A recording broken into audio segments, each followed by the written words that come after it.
Keysler, bugün 2025 yıl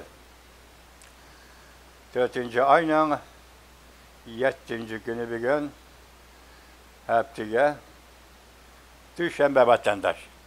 Yukarı işimizin devamı değil de devamımındak 5. bet 6. bet dikkat kılınız. Şunu diyor ki Prezident Donald Trump universal matbuatga fikir kaldırıp bunda ko'rsatdi.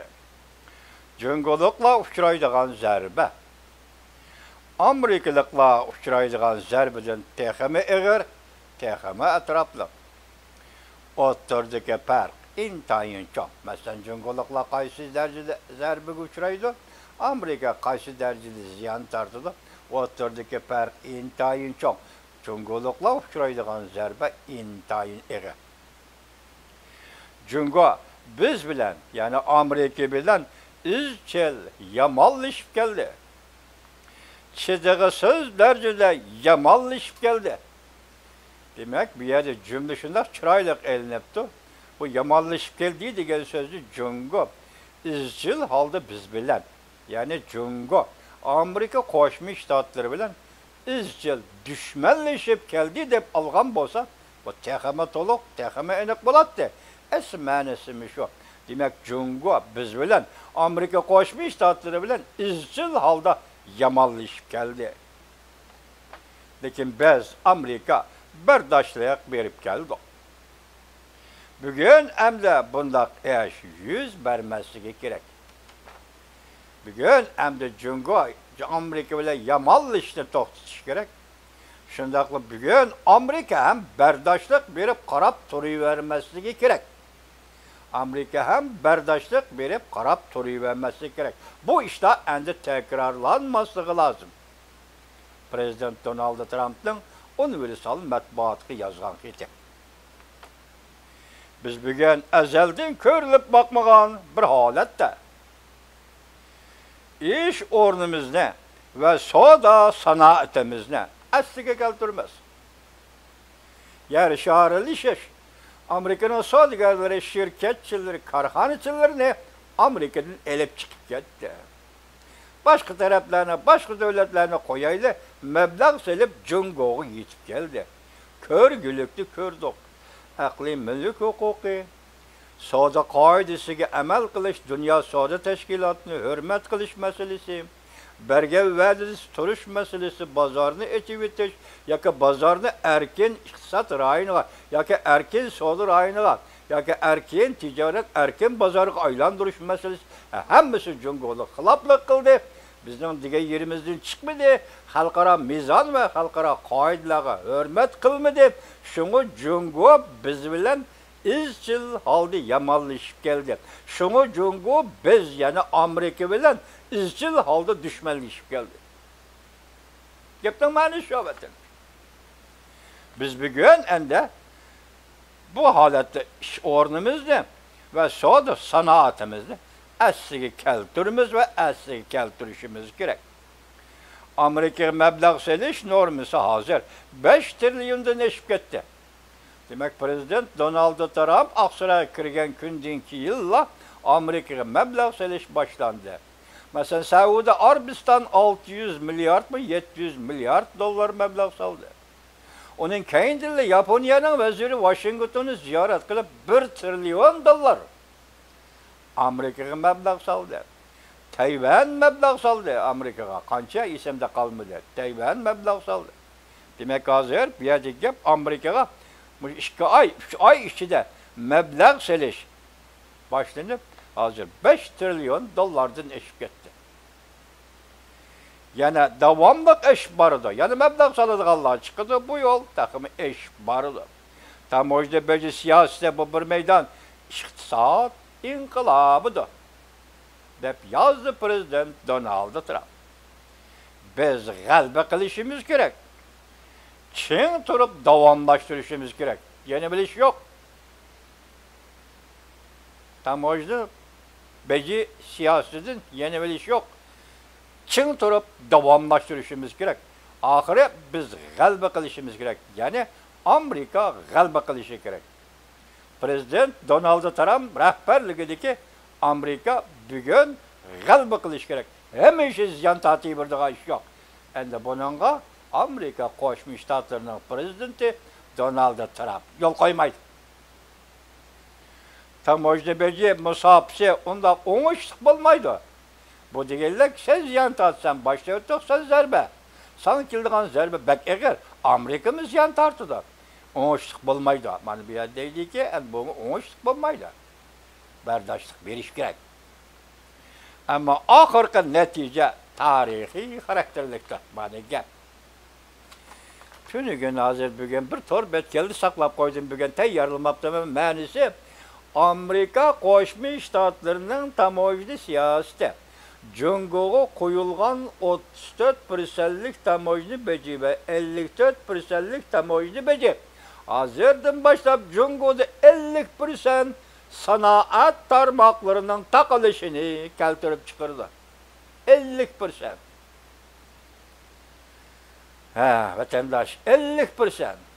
Baylik Uyg'uristondan keladi, Nepetdan gazdan. Baylik Uyg'uristondan keladi, elektr stansiyasi.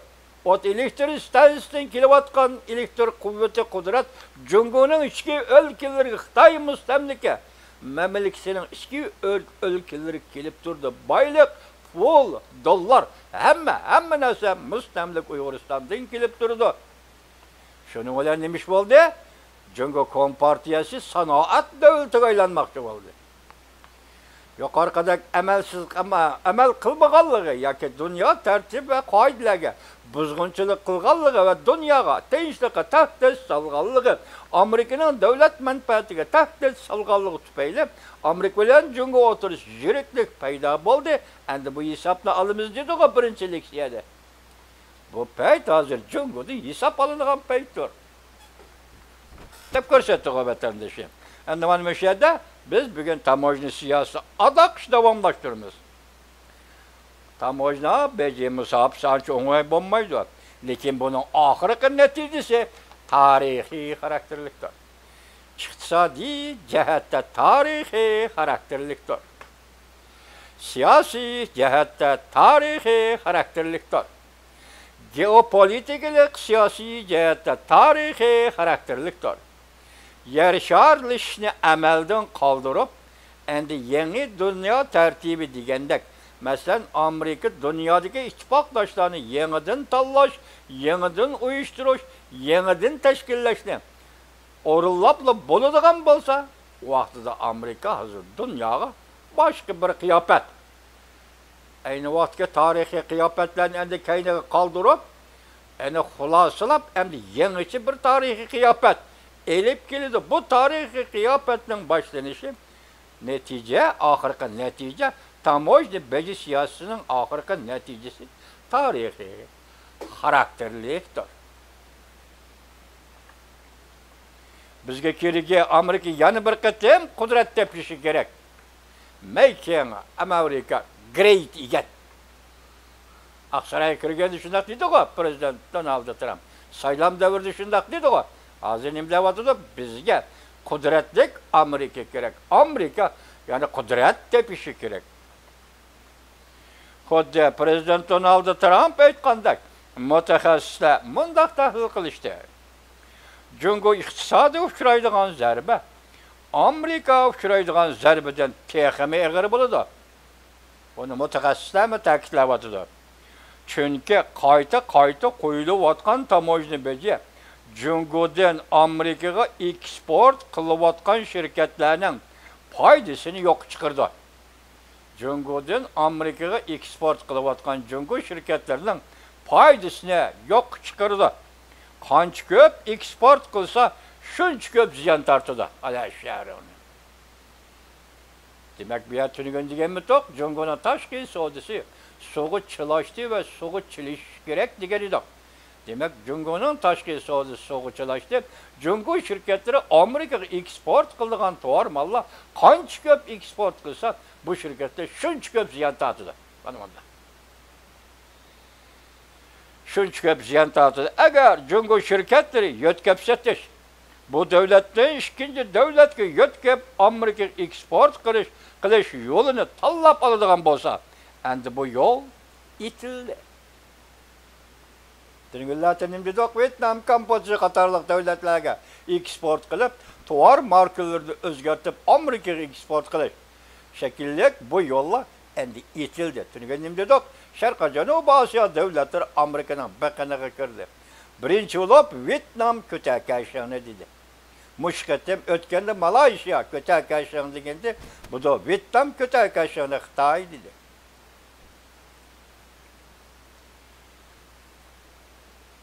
Ayni chaqda Jungoning iqtisodiga ta'sir ko'rsatgan Jungoning tashqi savdo yo'llari, mablag' sarflash masalasi va iste'mol ehtiyoji tuvanlashdan iborat ig'ir ahvolga qoldi. Demak, tashqi savdo so'g'uchilishidir, iste'mol xaroblashidir. İste'mol talablari xaroblashidir. Biri cho'ntakda pul yo'q, ikkinchisi iste'mol qiladigan tovar mallar chet ellardan import qiladigan tovar mallar oziydi yoki yetarlik bo'lmaydi. Shuning bilan tashqi savdo so'g'uchilishidir, iste'mol xaroblashidir. Allaqachon zaiflashayotgan bugungi Jungo iqtisodiga nisbatan aytganda, vatandoshim yig'ib aytganda, bu qatam Jungo ofat ustiga ofat yetib keldi. Bundan boshqa bir necha bozor mexanizm organlari bundaq hisobladi. Amerikaning Jungo qaratgan o'xshash darajalik tamoyilni beji miqdori 65%dan 66%ga yetdi hozir. Bizga 79% degan mitoq. Demak, bir kam 80% degan mitoq bugun man vaqtida 65%dan 66%ga yetdi tamoyilni beji Jungoga. Amerika Jungo savdosi go'yo to'xtab qoladigandek bir holga keldi. Jungo milliy daromadining yarmi qisqarib tugaydi. Qo'lga keltirilmaydi. 16 trilyon milliy daromaddan 8 trilyon tugisa, 8 trilyon qo'lga kelmaydi. Tugaydi, 8 trilyon qoladi.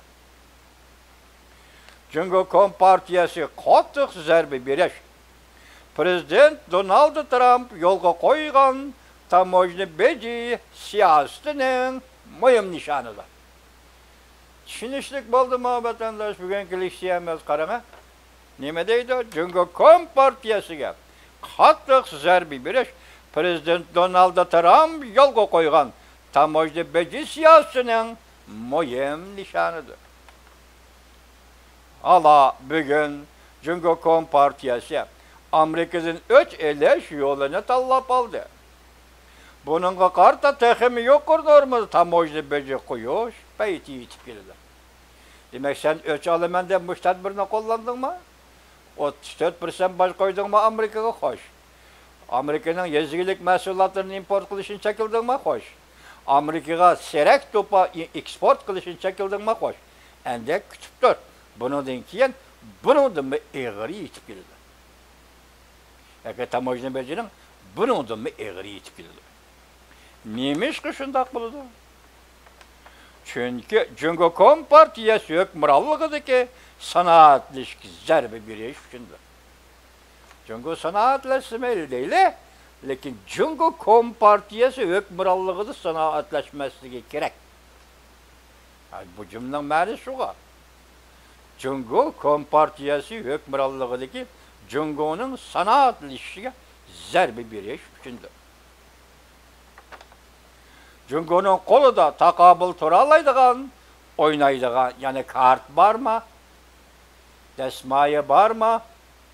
Dastak bormi? Yo'q.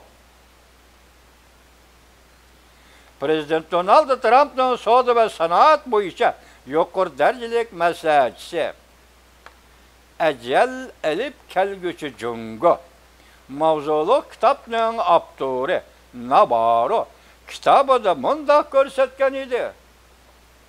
Siyosiy iqtisodning negizli qoidalaridan biri erkin savdo raqobat muhiti butunlay odil bo'lishi kerak. Ya'ni Amerikaning donoligi nada? Amerika'nın adilliği nerede? Amerika'nın kudreti nerede? Amerika'nın siyaset meydanına koyup durun. İktisat meydanındaki adalet mi? Sadece ticaret adil olsun. Bu Amerika devlet ahlakının iktisat sahasındaki ifadesidir.